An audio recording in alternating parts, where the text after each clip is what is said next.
Ер баланың белесі сүндет той, барша қауым мұсылманға міндет қой. Сүндеттеліп бал бұл жанған бөлдіршін, Мұхаммедтей пайғамбарға үмбет қой.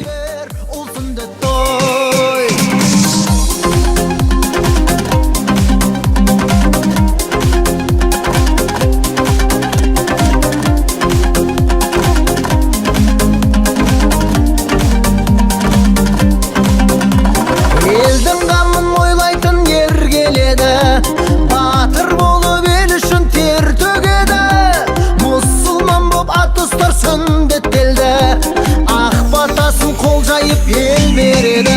Қазақта сүндет той, ежелден міндет қой, мұсылман болғаны шын құрмет қой. Дәстүрін сақтаған, мәңгәрін сатпаған, қазағым жасайды